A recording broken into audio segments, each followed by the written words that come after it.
네, 여러분께서는 MBC 게임 스타리그 베스트 리뷰를 함께하고 계십니다. 여러분께 다시 한번 사과의 말씀을 드립니다. 오늘 원래 여러분께 방송해드릴 예정이었던 어게인 2000 토너먼트 8강 2주차 경기, 기원 패트릭 선수와 임정호 선수와의 경기, 그리고 송병석 선수와 김동우 선수와의 경기는 지금 방송해드리지 못하고 있는 점 여러분께 다시 한번 양해의 말씀을 구합니다. 빠른 시일 내에 이 사태가 해결돼서 여러분께 정상적인 방송이 나갔으면 하는 바람을 가져봅니다.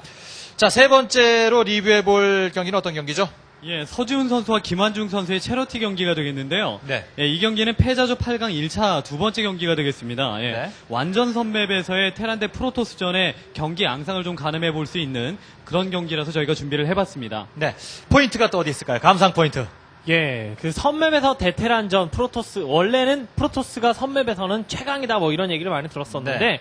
1.08 패치 이후에 대테란전 어렵다라고 얘기되는 이유, 예, 뭐 얘기되는 이유를 확실히 이 경기를 통해서 아실 수 있을 거라는 생각이 들고요. 네. 최근 이윤열 선수와의 그 플레이 비교를 좀 해보시는 것도 뭐 재밌는 점으로 보실 수 있을 것 같습니다. 네. 그럼 지체 없이 보도록 하겠습니다. 서지훈 선수와 김환중 선수와의 체러티에서의 경기였습니다.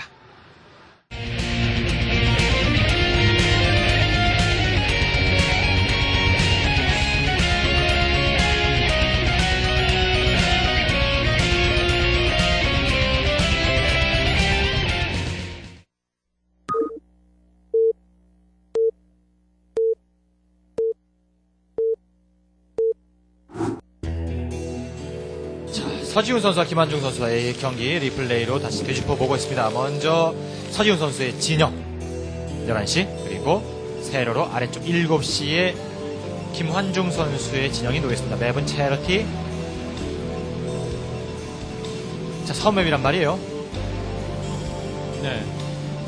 이 서지훈 선수가 김환중 선수의 어떤 그 전략적인 허점을 제대로 잘 찌른 경기였어서 네. 경기 시간이 그렇게 길지 않았습니다. 그렇습니다.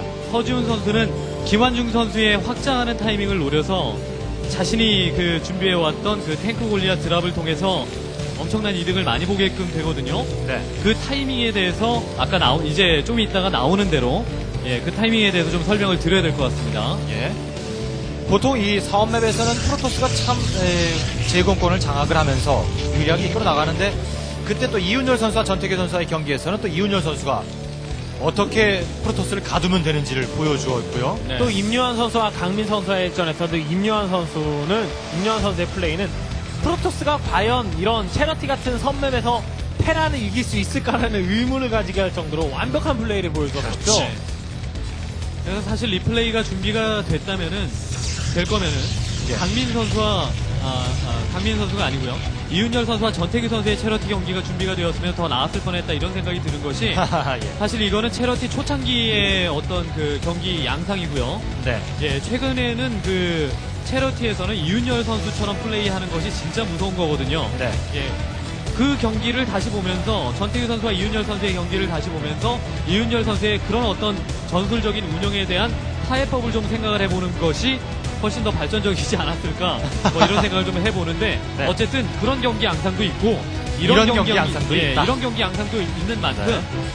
서지훈 선수와 같이 플레이를 했을 때는 어떤 허점이 생기고 어떤 장점이 생기는가에 대해서 한번 얘기를 드리는 것이 좋을 예. 것 같다는 생각이 듭니다. 잘 예. 짚어주시기 바랍니다. 이 경기에서 서지훈 선수와 김한중 선수의 그 경기 플레이는 초중반, 중반 이후까지도 참 무난했습니다. 네. 결코 무리를 하는 플레이나 극단적인 플레이가 아닌 그냥 무난한 플레이로 시종일관 게임에 임했었는데, 네. 결국엔 김한중 선수의 실수 한 번, 그리고 리버의 배신으로 인해서 서지훈 선수가 결과적으로는 승리를 하고 말았었죠. 예. 한번 보시면 이제 네. 아, 저거라고 얘기하시겠죠. 참, 그래서 프로토스 유저들이 리버를 참 잘 못 믿어요. 네. 그렇죠. 그나마 캐스터께서 돈값을 못하죠. 예, 프로토스 유저신 걸로 제가 알고 있는데 네. 리버에 맺히신 게 많은 것 같습니다. 뭐 저는 셔틀 타고 같이 터진 적이 한두 번이 아니기 때문에. 예. 허무함의 극치죠. 예. 자, 역시 정상적인 절차 로보틱스 퍼실리티를 올리고 있는 김한중 선수, 그리고 서지훈 선수는 투팩토리. 네. 셔틀에 리버가 탔는데 그게 동시에 터져버리면은 진짜 야구에서 치면은 주자 2명이 나가 있는데 그 주자 2명을 모두 다 몰살시키는 병살타죠. 병살타나 마찬가지죠. 네. 전에는 리버 둘 탄 것도 터져본 적이 있어요. 네. 아우, 그거 자원이 얼마입니까, 이게. 하나하나 생각하면 진짜 막 가슴 아픈 기억밖에는 없으니까 네, 경기에 좀 집중을 해보자면은 김한중 선수는 진짜 무난하게 원게이트 올려놓고 그다음에 로보텍스에서 셔틀 개발하면서 저 셔틀이 나오자마자 앞마당 쪽으로 프로브를 옮겨서 넥서스를 짓게 되는데 그 넥서스를 짓고 나서 방어라인이 어느 정도 갖춰지는 타이밍에 네. 서준 선수가 그 틈을 파고듭니다. 그리고 이제 유닛의 움직임이 참 중요한데요.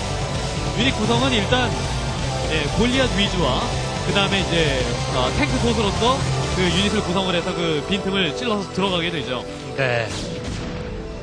자, 서지훈 선수의 베럭스는 김한중 선수의 진영을 확인했고요. 프로브가 무난 자체죠. 그 자체죠, 정말. 네. 그냥 정상적인 타이밍에 테크트리 올려서 정상적인 타이밍에 이제 다른 지역, 섬 지역에 프로브 드랍 해주고 드라군 이제 지상 멀티 약간 완전 선맵이긴 합니다만 다리로 연결되어 있는 지상 지역도 있기 때문에 그 지역을 방어하기 위해서 뭐 드라군 하나 정도 왔다 갔다 해주고요. 옵저버 뽑고요. 뭐 정말 무난한 경기였습니다, 이 경기. 예. 자, 이 맵에서 강민 선수와 이묘한 선수의 경기도 있었고, 또한 이 맵에서 전태규 선수와 이묘한 선수의 경기도 있었는데, 또 이렇게 강민 선수와 이윤열 선수가 맞붙는다면은 경기 양상이 어떻게 될까요?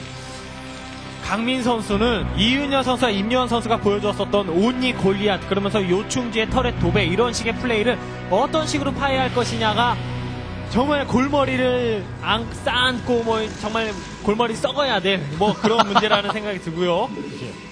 뭐 프로토스 입장에서 아무리 생각을 해봐도 과거 제가 또 그 프로게이머로 활동을 했었을 때 선맵에서 프로토스로 꽤 많이 플레이를 했었거든요. 예. 그런 경력들이나 그런 것들을 생각을 해봐도 답이 없어요. 답이 없어서 만약에 그 테란 입장에서 이윤여 선수나 임여 선수급 되는 선수들이 그런 식의 게임 운영을 해주면서 실수를 안 한다면 프로토스 입장에서 어떤 식으로 파해를 할 수 있을까 좀 의문이 들 정도네요. 어떻게 파괴할 것 같습니까? 모르겠습니다. 예. 지켜보면 알겠죠. 예, 저희 결승전 시청자 여러분께서 함께 지켜봐 주시기 바랍니다. 뭐 기본적으로 생각을 해볼 수 있는 거는 전체적인 맞대응하는 유닛들까지 생각을 하다 보면은 좀 복잡할 것 같고요. 전체적으로 이제 어쨌든 땅 따먹기 양상의 경기가 이 선맵에서는 자주 펼쳐지지 않습니까? 네.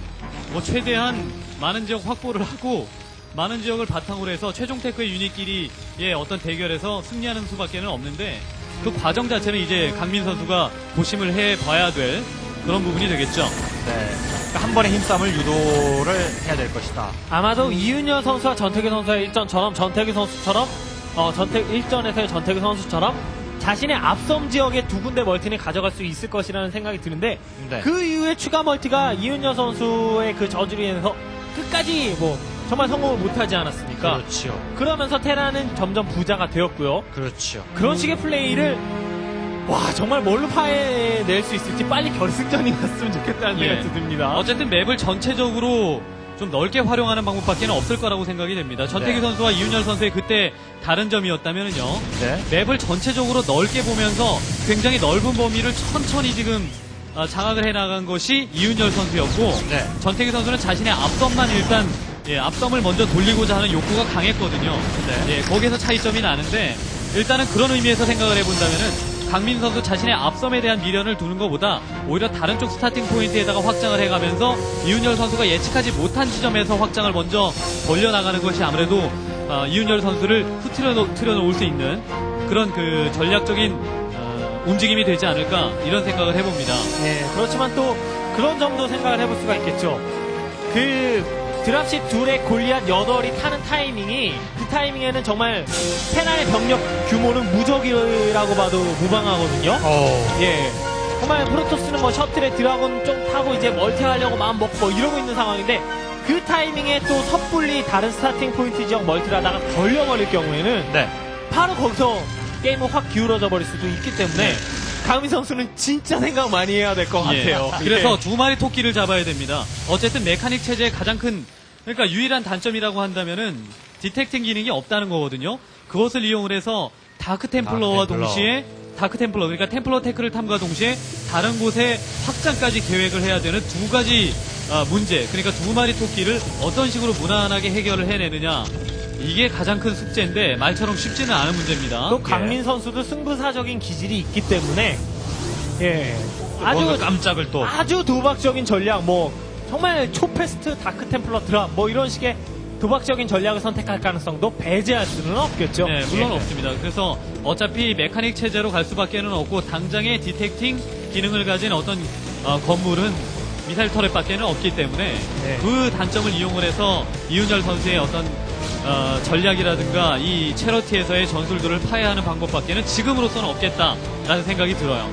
예, 뭐 지금까지의 뭐 서지훈 선수와 김한중 선수의 게임 운영은 무난 그 자체죠. 테란이 한번 찔러봤고 프로토스는 앞섬 지역 가져갔고 뭐 이후에 테란이 프로토스의 빈틈을 노리는 그런 상황까지 뭐 유닛 구성이나 병력 규모는 조금씩 다릅니다만 게임 양상은 정석 그 자체입니다. 그렇습니다. 예. 옵저버로 봤죠. 옵저버 패트롤 하고 있다가 멈췄지 않습니까? 저건 예. 봤다는 뜻이 되니까 지금으로서는 저 드랍댐 지점을 그 드랍 지점을 잡아내는 것이 가장 중요한데 병력이 다른 곳으로 많지 않아요. 예. 자, 탱크 둘과 골리앗들. 자, 리버가 다가옵니다. 배신을 하는 장면이죠. 리버가 배신. 이거 정말. 야. 아무것도 안 하고 셔틀까지. 네. 여기서 확 기울은 겁니다. 그렇죠. 스캐럽 꽉꽉 채워놨었던 리버가 저런 식으로 아무 일을 안 하고 그냥 허무하게 탱크와 골리앗에 잡혀버리고 난 이후에 앞섬 지역에 지어놨었던 넥서스와 게이트 모두 지킬 수가 없고 네. 이후에 추가되는 드랍이 있다면은 더 이상 막기 힘들고 그렇죠. 이런 입장에서는 프로토스가 할 게 없죠. 거기다가 테라는 이미 앞섬 지역에다가 확장을 성공을 한 상태 아닙니까? 펑펑 돌아오고 있습니다. 네. 김한중 선수에게 직접 들은 얘기는 아닌데 김한중 선수의 그 측근이었던 선수에게 들었던 얘기에 의하면 자신이 리버스 캐럿을 안 채우는 실수를 했다고 하는데 그것은 김한중 선수에게 직접 들은 얘기가 아니기 때문에 좀 의심이 갑니다. 왜냐하면 리버가 나오는 즉시 무조건 알랄랄랄 그렇죠. 이런 눌러놓죠. 식의 클릭을 해놓는 것이 그 기본이거든요. 네. 그 약간의 자원이라도 아껴서 멀티타이밍이나 드라군 하나를 더 빨리 뽑겠다라는 생각이었다면은 이해가 가기는 합니다만 그런 실수였을까라는 의문은 좀 드네요. 뭐 그런 얘기가 있었다는 걸 그냥 말씀을 드리고 싶었습니다. 지금은 네. 이미 스케럽에, 여기서 승부는 기울어져 있는 상황이죠. 스캐럽의 약자인 R을 마구 눌렀을 것이다. 예. 습관적으로 보통 게이머들이 그렇게 하죠. 나오면은 그 리버 나올 때 그 특유의 그 유닛 음이 있지 않습니까? 꾸물꾸물 그게 기어가는 소리. 들리자마자 리버 찍어서 스캐럿 먼저 채우고 그 다음에 이동을 시켜놓는 게 그건 거의 습관입니다. 네. 자, 이렇게 되면서 서서히 저지선 무너지기 시작하고요. 확장기지까지 파괴되면서 이거는 뭐 이거 어떻게 할 수가 예, 없죠. 예. 예. 자, 이 드래곤이 단체로 셔틀이 파괴되는 그런 모습까지 보여지게 되는데, 자, 경기는 이렇게 돼서 마무리가 됐습니다.